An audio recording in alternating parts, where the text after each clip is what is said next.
안녕하세요. 안녕하세요. 시작 기도로 침묵 기도 바치고 시작하겠습니다. 성부와 성자와 성령의 이름으로 아멘.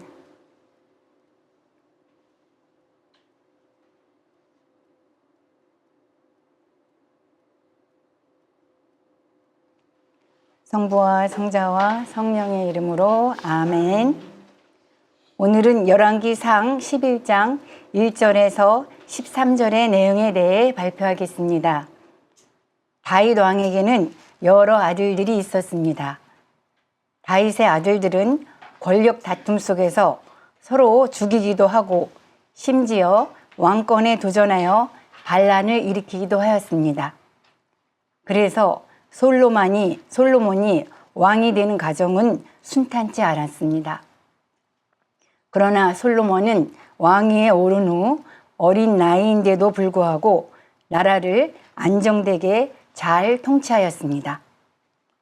영적인 솔로몬은 꿈에서 하느님께 듣는 마음을 청하여 하느님께서는 그에게 지혜뿐만 아니라 부와 명예도 함께 주시겠다고 하셨습니다.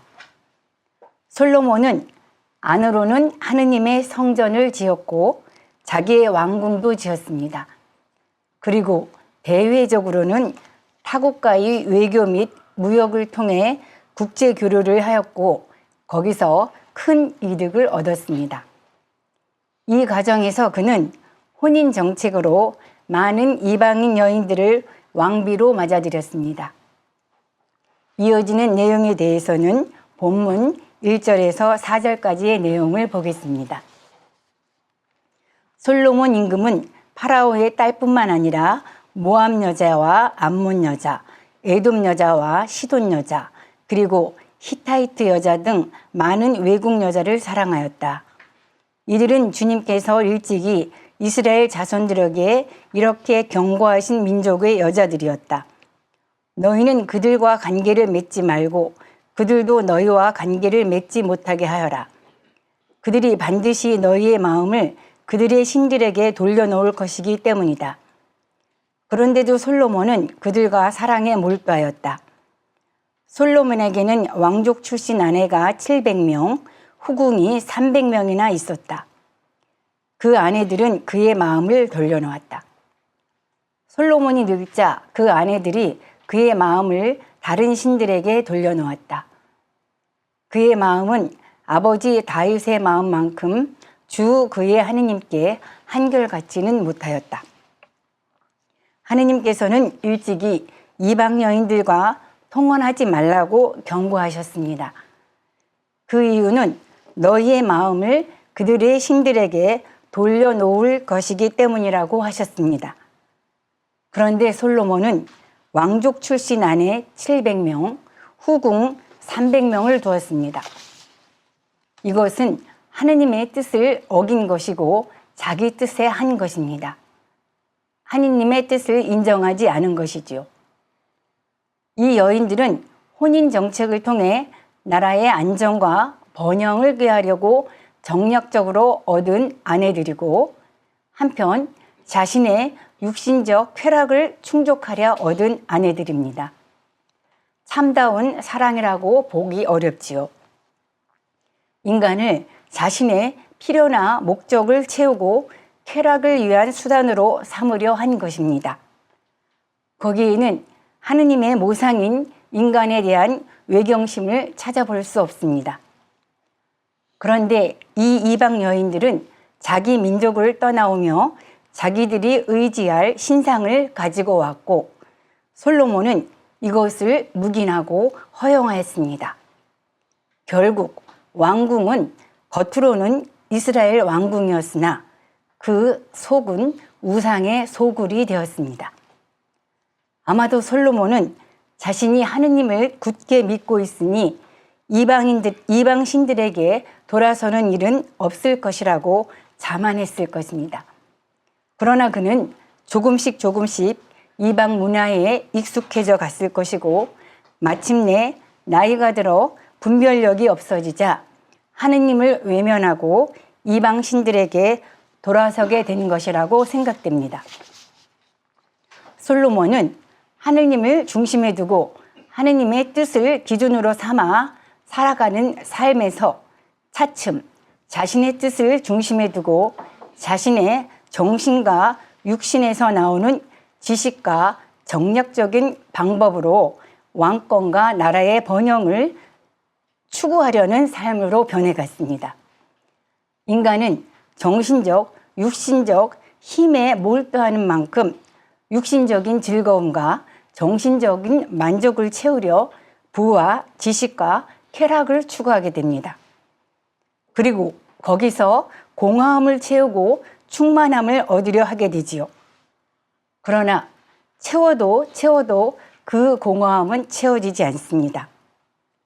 하느님이 안 계신 곳, 하느님의 신성함이 느껴지지 않은 곳에서는 충만함을 누릴 수 없습니다. 왜냐하면 우리의 원천은 하느님이시기 때문에 그 원천이신 하느님과 연결된 영적인 삶을 살 때만이 영원히 목마르지 않는 충만한 삶을 누릴 수 있기 때문입니다. 솔로몬이 아내를 1000명이나 두는 이해하기 어려운 삶을 산 것은 이렇게 하느님이 안 계신 것, 하느님이 아닌 것에서 공허함을 채우려 했기 때문이 아닌가 생각해 봅니다. 이어서 본문 5절에서 8절까지의 내용을 보겠습니다. 솔로몬은 시돈인들의 신 아스타롯과 암몬인들의 혐오스러운 우상 밀콤을 따랐다. 이처럼 솔로몬은 주님의 눈에 거슬리는 악한 짓을 저지르고 자기 아버지 다윗만큼 주님을 온전히 추정하지는 않았다. 그때의 솔로몬은 예루살렘 동쪽 산 위에 모압의 혐오스러운 우상 크모스를 위하여 산당을 짓고 암몬들의 혐오스러운 우상 몰록을 위해서도 산당을 지었다. 이렇게 하여 솔로몬은 자신의 모든 외국인 아내를 위하여 그들의 신들에게 향을 피우고 제물을 바쳤다. 이제 솔로몬은 우상을 따를 뿐만 아니라 그 우상을 위하여 산당을 지었고 그들의 신들에게 향을 피우고 제물을 바칩니다. 그토록 지혜롭고 하느님에 대한 경외심이 특별했던 솔로몬이 어떻게 우상을 위한 산당을 지으며 타락의 길로 빠지게 됐을까요? 육신적, 정신적인 것에 몰두하니 영적인 힘이 빠지고 영의 힘이 부족하니 하느님의 뜻보다는 자신의 뜻을 이루고 싶어 했겠지요. 결국 자기의 뜻을 채워준다는 우상에 빠지게 된 것이라고 생각됩니다. 그러나 그 우상에겐 실제 그 필요를 채워줄 어떠한 힘도 없음을 우리는 잘 알고 있습니다. 하느님의 힘이 빠지니 지혜의 왕이 어리석은 왕이 되었습니다. 여기서 우리는 우리의 믿음은 우상 숭배와 같이 자기의 뜻을 이루려 하는 것이 아니고 하느님의 뜻이 이루어지게 하는 것이라는 것을 기억해야 하겠습니다. 다음은 9절에서 11절까지의 내용을 보겠습니다. 주님께서 솔로몬에게 진노하셨다. 그의 마음이 주 이스라엘의 하느님에게서 돌아섰기 때문이다. 그분께서는 그에게 2번이나 나타나시어 이런 일, 곧 다른 신들을 따르는 일을 하지 말라고 명령하셨는데도 임금은 주님께서 명령하신 것을 지키지 않았던 것이다. 다른 신을 섬기지 말라고 2번이나 명령하셨는데 솔로몬은 하느님의 명령을 듣지 않고 큰 잘못을 저지르고 말았습니다. 영적 힘이 없으니 하느님의 명령도 어기며 돌이킬 수 있는 재형성의 기회도 놓치고 맙니다. 나이가 들어가면서 반형성적인 것에서 형성적인 것으로 돌아서야 되는데 솔로몬은 오히려 형성적인 것에서 반형성적인 것으로 돌아서게 됩니다. 시대와 상황과 처지는 다르더라도 대개 그렇게 반형성으로 빠지게 되는 이유는 비슷합니다. 그것은 영의 힘을 잃어버리고 하느님을 경외하지 않고 하느님의 명령을 어기는 것이기 때문입니다. 결국 그는 하느님께서 주신 부와 지위와 지식을 백성들을 위해 잘 사용하지 못하고 사치와 향락 속에서 자신의 즐거움과 쾌락을 위해 사용합니다. 이어서 11절에서 13절까지의 말씀을 보겠습니다. 그리하여 주님께서 솔로몬에게 이렇게 말씀하셨다. 내가 이런 뜻을 품고 내 계획과 내가 너에게 명령한 규정들을 지키지 않으니 내가 반드시 이 나라를 너에게서 떼어내어 너희 신하에게 주겠다. 다만 내 아버지 다윗을 보아서 네 생전에는 그렇게 하지 않고 네 아들의 손에서 이 나라를 떼어내겠다. 그러나 이 나라 전체를 떼어내지는 않고 나의 종 다윗과 내가 뽑은 예루살렘을 생각하여 한 지파만은 네 아들에게 주겠다. 우리가 하느님의 계획과 규정을 지키지 않는다는 것은 결국 하느님을 따르지 않는 것이고 하느님을 인정하지 않는 것입니다. 하느님을 따르지 않고 하느님을 인정하지 않으면 우리는 다른 것을 따르고 다른 것에 의지하게 됩니다. 솔로몬도 하느님의 계약과 규정을 지키지 않고 결국 이방신을 따르게 되었습니다. 하느님께서는 진노하셨으나 한결같이 하느님을 믿고 온전히 순종한 솔로몬의 아버지 다윗 왕을 보아서 솔로몬과 이스라엘을 당장 심판하지는 않으셨습니다. 솔로몬의 아들 때에 가서 이스라엘을 분단하시겠다고 말씀하십니다. 오늘 우리는 솔로몬이 하느님에게서 어떻게 돌아섰고 이스라엘 왕국이 왜 분단되어 가게 되었는지를 보았습니다. 이스라엘이 분단의 길로 가게 된 것은 군사력이나 부와 지식이 없어서 그렇게 된 것이 아닙니다. 그것은 나라의 지도자가 영적 힘을 잃고 자신의 용맹을 채우려 우상을 따르게 되었기 때문입니다. 솔로몬도 집권 초기에는 영적이고 겸손하게 하느님의 뜻에 맞게 잘 통치하였습니다. 나이가 들어가면서 점점 추월되고 영화되어 가야 하는데 솔로몬은 그렇지 못했습니다. 부와 권력이 생기게 되면서 하느님의 은혜를 잊고 영의 힘을 잃어 쾌락과 사치에 빠지고 말년에는 이방신들을 따르게까지 된 것입니다. 그리하여 이스라엘 통일 왕국의 미래를 분단이라는 불공명적인 상황으로 몰고 갔습니다. 솔로몬은 하느님께서 주신 지혜와 부와 권력을 하느님의 뜻에 맞게 사용하지 못하고 오히려 그것 때문에 더 반영성적으로 빠지게 되었습니다. 우리는 여기서 우리에게 주신 정신적, 육신적 풍요로움은 그것을 영화시켜 사용하지 않으면 오히려 그것 때문에 더 반영성적으로 되고 하느님에게서 멀어지고 돌아서게 되는 것을 볼 수 있었습니다. 솔로몬 자신도 자기가 이렇게 반형성적으로 되고 하느님을 저버리게 될 줄은 꿈에도 생각하지 못했을 것입니다. 그러나 그는 그렇게 되었습니다. 솔로몬의 삶을 거울 삼아 우리도 영의 힘을 잃고 우상에 빠지는 일이 없도록 늘 영으로 깨어 살아가야겠습니다. 아울러 하느님의 계약과 규정을 잘 지키고 우리에게 주신 모든 것들을 영화시켜 하느님의 뜻에 맞게 잘 사용하도록 하여야겠습니다. 그리하여 우리의 남은 삶을 매일매일 공명적으로 살아 끝까지 공명적으로 마무리하는 삶을 살아가게 되기를 희망하며 마치겠습니다. 감사합니다.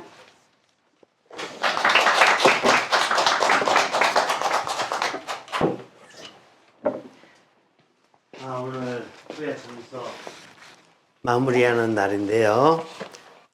그동안 안현수 회장님 성서 강의 준비해 가지고 아주 여러분들 잘 들으셨죠? 그래요. 추석 각적 방법, 즉 시대적인 상황이라든가 인물에 대한 상황이라든가 이런 걸 갖다가 잘 정리해서 신학적 방법을 잘 정리했고, 또한 성령님으로부터 오는 영감, 이런 영감적 방법도 잘 이렇게 종합해 가는데, 종합해 가면서 강의를 잘 해주셨어요. 다시 한번 박수 한번 보내주시죠. 이제 오늘 마무리니까 제가 구약성서 전체를 한번 이렇게 요약적으로 일단 설명을 드릴게요. 창세기 1장에서 11, 그냥 듣기만 하셔요. 그러면 옛날 얘기식으로 들으셔요. 창세기 1장에서 11장은 상징사, 의미사라는 거예요. 그거는 실제로 다 역사에 있었던 사건이 아니에요. 인간이 하도 이 지구가 어떻게 생겼을까? 인간은 어떻게 생겼을까? 어떻게 탄생됐을까? 이게 인생의 의미는 뭘까? 이런 거에 대해서 궁금해 하니까 성령님께서 영감을 주셔가지고, 그래가지고 창세기 1장에서 11장 안에 인류 400만 년 역사에 이렇게 있었던 어떤 그 인간의 궁금증을 다 풀어주는 그런 것이 이제 상징사, 의미사예요. 하느님께서 이 세계사 내에 직접 개입하시기 시작하신 것은 창세기 12장 아브라함으로부터 시작돼요. 그래서 이스라엘 민족이 아브라함으로부터 시작되는데, 생각해보면 우리가 너무나 쉬워요. 아브라함 훌륭하신 분이에요. 그러니까 선택도 받았지. 또 이삭, 여러분들 그 재물 바칠 때 그 기억나시죠? 훌륭한 사람이죠. 야곱도 훌륭하고, 요셉 뭐 더할 수 없이 훌륭한 사람이잖아요. 그런데 요셉의 형들 때 문제가 있어. 동생 요셉을 아버지가 좀 더 사랑해 준다 그래서 시기하고 질투했던 것이 문제가 돼서 이제 에집트로 이스라엘 민족이 가는 이런 현상이 생기죠. 그래서 에집트로 가서 결국은 초창기에는 좋았지만 파라오 왕이 바뀜으로 해가지고 어떻게 돼요? 그때부터는 이스라엘 민족이 지배를 받게 돼요. 결국 노예 생활을 하게 되죠. 근데 이 기간이 너무 길었던 거야. 430년이면은 굉장히 긴 기간인데 이스라엘 민족은 이제 지도자가 없는 거예요. 노예 생활하는 가운데 공부할 수가 있어, 수련할 수가 있어, 그냥 강제 노역 다니면서 지배만 받는 거니까 지도자가 없는 상태에 떨어져요.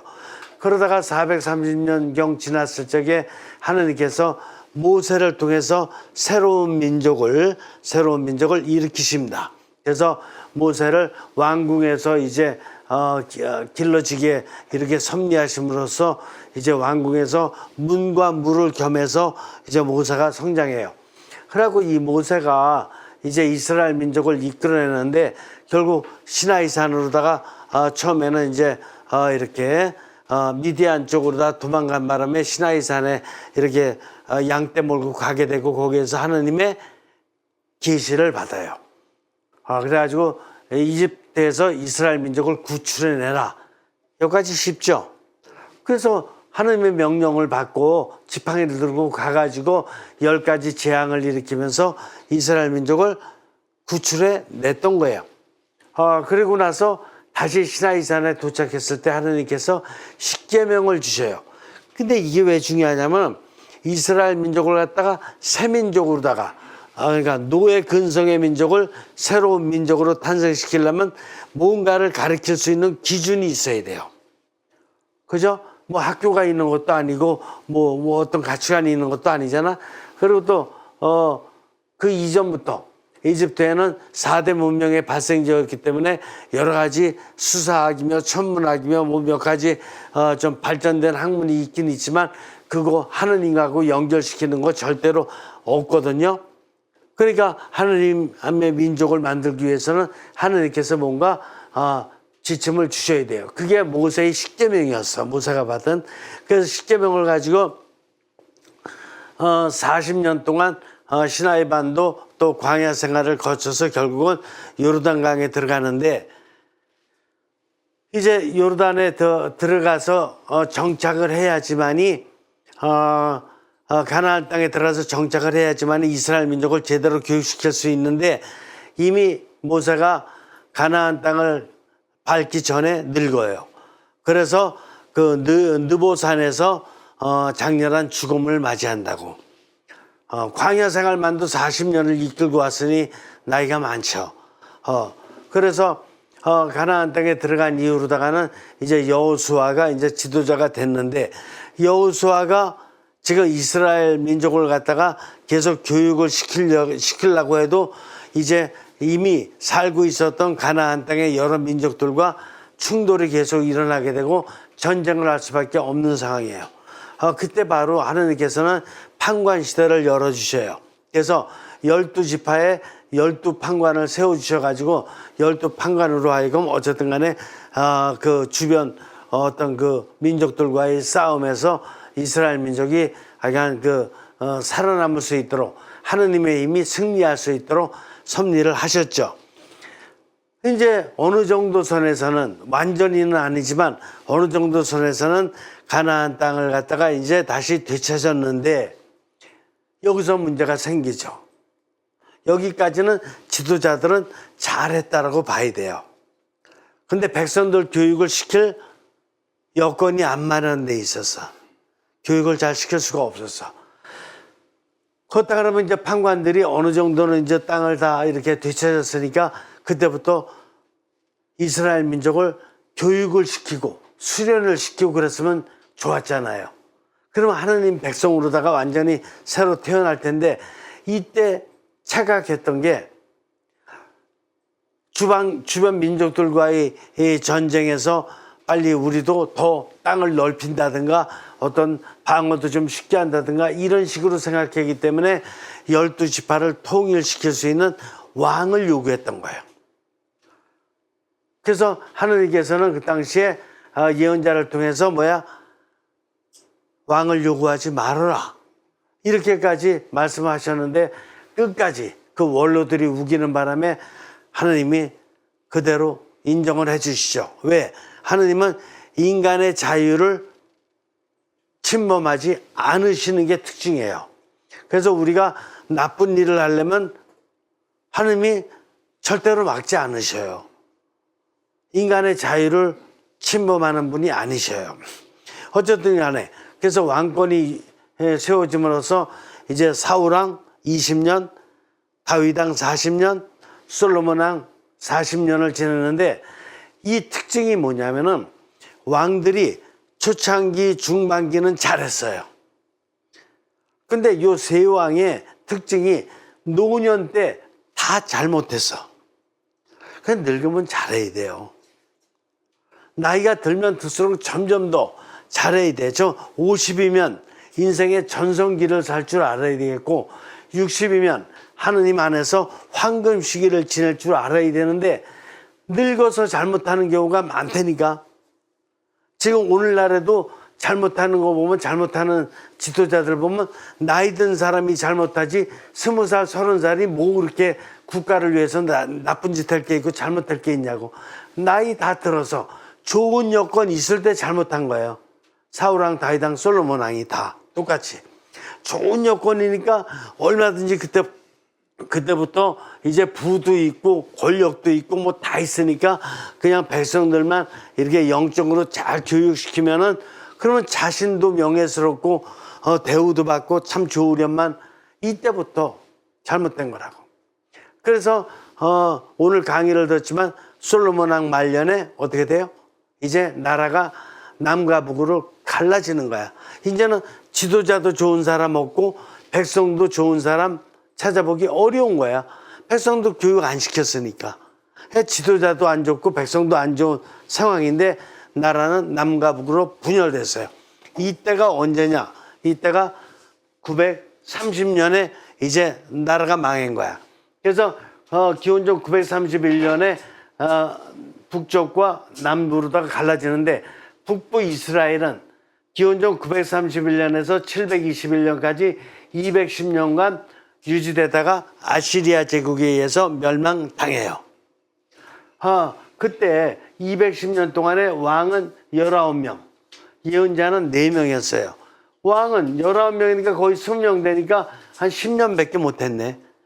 옛날에는 우리나라도 마찬가지고 그렇지만 계속 세습제가 될 수 있는 거기 때문에 한 번에면 한 3, 40년씩 할 수 있는 건데 왜 평균 잡아서 10년밖에 못하느냐 하면 그만큼 왕권 다툼에 아주 칼싸움이 굉장히 유혈낭자했던 거예요. 심지어는 1년도 못한 왕도 많아요. 이렇게 됐고 예언자는 누구냐? 뭐 알죠? 엘리야, 엘리사, 아모스, 호세야 4명이에요. 4명밖에 없었어요. 그러니까 근데 북부 이스라엘의 왕의 특징이 뭐냐? 19명 왕이 다 성경을 갖다 제가 쫙 꼼꼼히 읽어가면서 다 찾아봤는데 19명 왕이 다 X야. 이거 19번을 해야 되는데. 이거 됐다 그래 이렇게 했죠? 19번이야 이게. 다 나빴어. 그러니까 210년 만에 일찍 망한 거예요. 북부 이스라엘이 먼저. 그거에 비해서 남부는 어떻게 되냐? 남부는 기원전 931년부터 587년까지 344년 동안 유지됐으니까 여기보다 134년 더 길게 유지됐어요. 예? 그렇죠? 남부는 근데 왕은 몇 명이냐? 왕은 344년인데도 왕은 20명밖에 안 돼. 왜냐면 그 기간이 길었던 거잖아요. 그러니까 그 조금 정상적이라는 얘기지. 그래서 이걸 놓고 보면은 8명이 그래도 좋았어요. 저쪽은 19명이 다 X야. 근데 여기는 이것도 8개 해야 되는데 5, 네, 5. 그래 했다 그래. 8명이 좋았어요. 동그라미야. 그런데 12명이 또 이거야. X. 알겠죠? 알겠죠? 그래서 그나마 8명이 좀 괜찮았기 때문에 늦게까지 남아 있었던 거예요. 그러다가 587년에 바빌론 제국에 의해서 또 멸망당해가지고 왕부터 귀족, 그다음에 이게 국민들까지 다 포승줄에 끌려서 바빌론 제국으로 간 거예요. 이때 바로 예언자가 나타났는데 이 예언자가 몇 명이냐? 19명이에요. 그러면 호세야, 엘리야, 엘리사, 호세야, 아모스 빼놓고 나서 모든 예언자들은 다 어디 예언자야? 나머지는 뭐 볼 것도 없어. 다 남부 예언자야. 이해가 되십니까? 이거 이제 딱 정리하기 쉽잖아요. 이걸 정리하고 있어야 돼요. 그래서 이게 그 예언서 딱 피면은 그냥 알아야 돼요. 내용을 안 읽어보고도 알아야 된다니까. 왜 안 읽어보고도 알 수 있느냐? 이 당시에 무슨 예언을 한 거냐 하면은 이렇게 왕들이 나쁘니까, 여기도 왕들이 이렇게 나쁘니까 뭔가 할 얘기가 있잖아요. 이게 왕들이 나쁘니까 국내 정치가 완전히 엉망이잖아요. 그죠? 그래서 이 예언자들이 등장해서 북쪽이든 남쪽이든 예언자들이 무슨 예언을 한 거냐, 그걸 갖다가 종합 정리해보면, 첫째, 지도자들, 즉 왕과 장관들이지, 국회의원들, 바로 이 사람들의 불의에 대한 경고 메시지가 계속 나와요. 이해가 되시죠? 이때 왕권 시대니까. 그죠? 그 다음에 지도자가 나쁘니까 백성도 자꾸 나빠지는 거지. 백성들도 살기 어렵고 그러니까. 그러니까 백성들 우상숭배와 이런 타락에 대한 경고. 상식적으로 이해되잖아요. 상식적으로.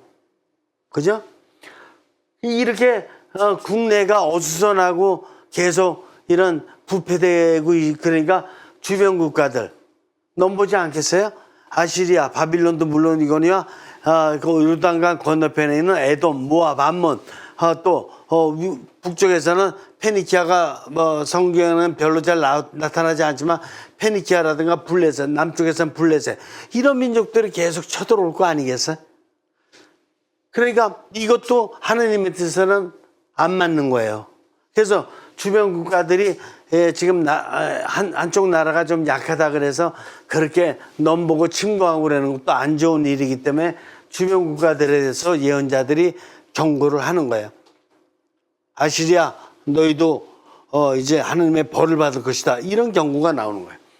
그러니까 국내적으로 나쁘고 국외적으로다가도 나쁘고. 그러니까 무슨 예언이 나올 수밖에 없냐면은 북부 이스라엘 멸망 예언이 나올 수밖에 없는 거예요. 근데 예언자들이 나타나서 계속 이제 불의한 삶을 버리고 이제 의로운 삶으로다가 돌아서서 하느님을 정신예를 하면서 바르게 살자. 아무리 얘기해도 지도자들이 안 들어. 지도자들이. 그러니까 북부 이스라엘에 대한 멸망 예언을 한 대로 이 멸망 예언대로 아시리아 제국에 의해서 721년에 멸망해요. 그리고 나서 남부에도 계속 왕들과 장관들, 국회의원들한테 너희들 하느님의 뜻을 지켜야 된다.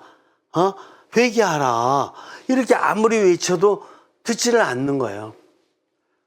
백성들도 마찬가지고. 그러니까 이제 남부 유다에 대한 멸망 예언이 나오는 거예요. 여기까지 이해되시죠? 성서를 통으로 다 그냥 탁 굵게 그냥 이해하면 되지, 그거 하나하나는 그 성서 펴서 읽어보면 되잖아요. 큰 줄기를 알으면 되는 거예요. 이렇게 되면 희망이 있습니까? 없습니까? 하나님 백성 희망이 없어졌죠? 모세가 새 백성 만들려고, 새 백성으로 다 이제 만들려고, 하나님 백성으로, 거룩한 백성으로 만들려고 했던 게 다 수포로 돌아갔죠? 그러니까 안 되는 거지. 그러니까 메시아 예언이 나올 수밖에 없어요. 이제 왕들도 믿을 수 없고, 백성들도 믿기 어렵고, 그죠? 누구 하나 믿을 사람이 없잖아요. 이 상태에서 이 후에는 또 더해요. 이게 남부 유다도 그래서 587년에 바빌론 제국에 의해서 멸망당해서 포로로 또 끌려갔지. 근데 페르시아의 고레스 칙령이 발동되면서 해서 어떻게 됐어요? 이스라엘 민족이 49년 만에 포로 생활을 마치고 고국으로 돌아왔다고, 바빌론에서. 그래서 50년을 희년이라 그러는 거예요. 희년, 해방의 해. 그죠? 그래서 페르시아 때문에 이제 해방돼가지고 고국으로 돌아왔어요. 그리고 이 시대부터는 이제 예언자가 별로 필요 없어요. 물론 조금은 있었어. 학계, 지가리야 뭐 이런 사람들이 이제 돌아왔으니까 좀 이렇게 성경 건립을 해야 될 거 아니냐 뭐 이래가지고 몇 명 있었지만은 예언 활동이 서서히 없어져요. 없어지고 그다음에 누가 나타났냐면은 이때부터 지혜의 시대가 나타나서 현자들이 나타나요. 그래서 여러분들 잘 아는 지혜서, 집회서, 전도서, 잠언 이런 거 있잖아요. 이런 게 바로 이 시대에 나타나는 거예요. 그래갖고 예언자들은 이제 서서히 없어지는 대신에 현자들이 나타나서 이제 지혜롭게 살아라. 지혜롭게 살아라. 그러니까 지혜서, 집회서, 전도서, 잠언 이거는 안 읽어봐도 다 아는 내용이야. 아버지와의 관계 어떻게 해라. 어머니와의 관계 어떻게 해라. 자녀들을 어떻게 해라. 부부관계는 어떻게 해야 된다. 뭐 이런 내용이거든요. 그다음 이웃과의 관계는 어떻게 해라. 아시겠죠? 그리고 그런 내용들은 유교에도 많이 있어요. 불교에도 많이 있고.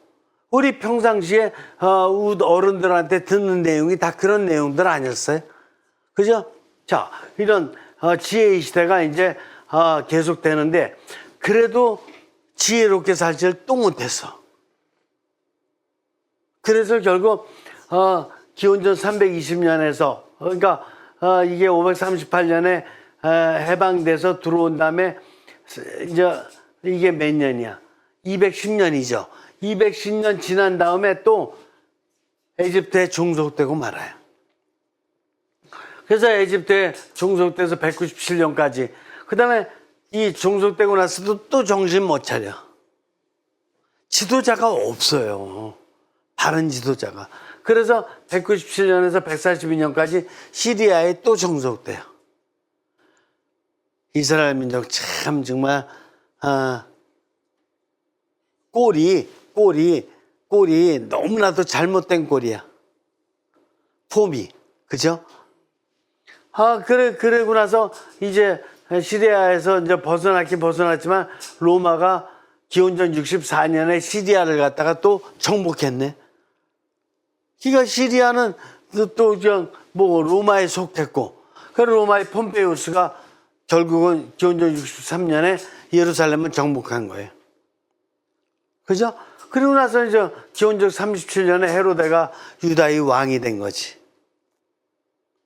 그죠? 그리고 예수님 탄생하실 적에는 어떻게 됐냐? 이스라엘의 지도자들 누구 있었죠?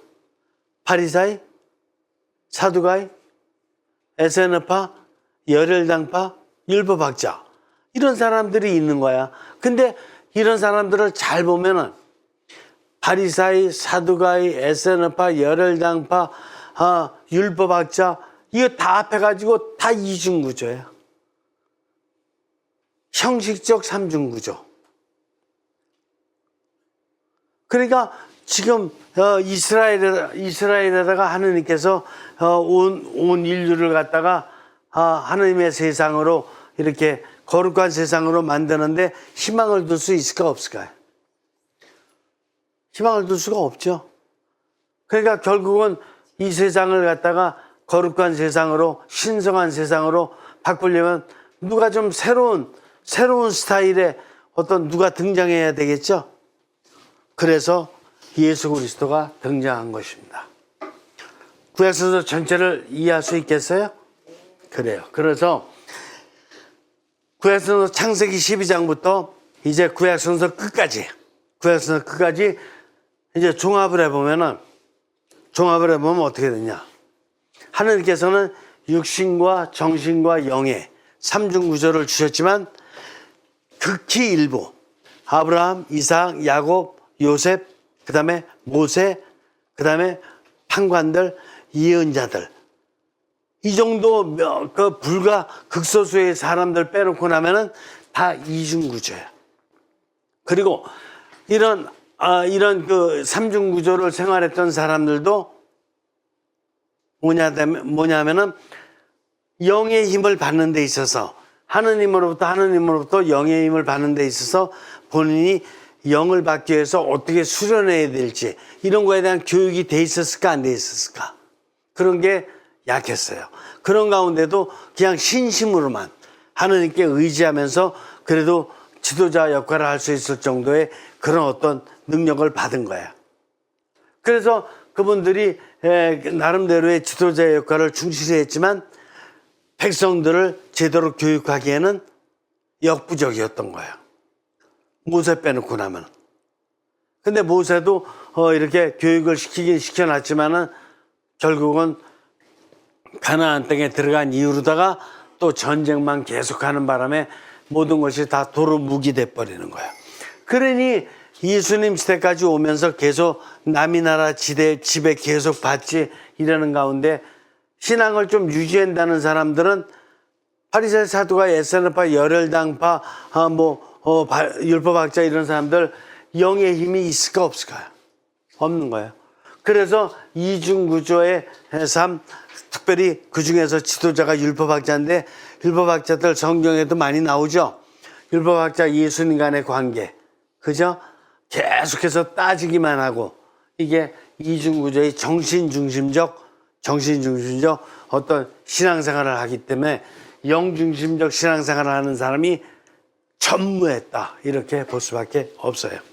그래서 구약성서 전체를 갖다가 마지막으로 종합을 해보면은 약간의 삼중구조, 약간의 영적인 어떤 기운이 돌긴 돌지만 대부분이 정신 중심의 삶, 또 정신 중심의 시간도 굉장히 중요합니다. 이런 삶을 살았고, 그래서 결국 이제 예수님께서 탄생하시게 되는데, 예수님이 오신 다음에 예수님께서 우리에게 특별히 가르쳐 주신 게 뭐냐? 1번이 삼중구조의 삶을 당신께서 가르치시고 모범을 보여주신 거예요.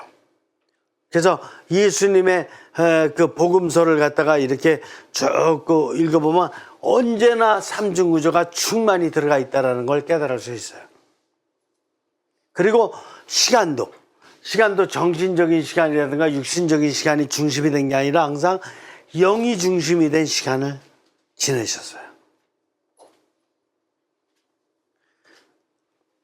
가톨릭 스튜디오 애청자 여러분, 오늘 이것으로 이제 구약성서 이제 마무리를 합니다. 이제 다음 시간부터 이제 신약성서를 새로운 차원으로 또 열어갑니다. 신약성서는 구약성서와 달리 인류 400만 역사에 가장 신성하고 가장 거룩한 예수 그리스도의 삶을 우리가 열어보는 이런 시간인 것이에요. 그래서 기대하시고 예수님의 삶과 여러분의 삶이 어떤 면에서 비슷하고 어떤 면에서 차이가 나는지 이걸 정확하게 분별해 보면서 신약성서 시간에 이렇게 임하면 좋겠습니다. 신약성서를 공부할 적에는 여러분들 성서책, 신약성서 성서책을 꼭 미리 준비하고 있다가 저와 함께 이렇게 따라가면서 공부하시면 유익할 것입니다. 가톨릭 스튜디오 애청자 여러분, 오랜 기간 동안 구약성서 강의 들으시느라고 수고 많이 하셨고 여러분들 안에 성령님의 축복이 충만하시기를 빕니다. 수고했습니다.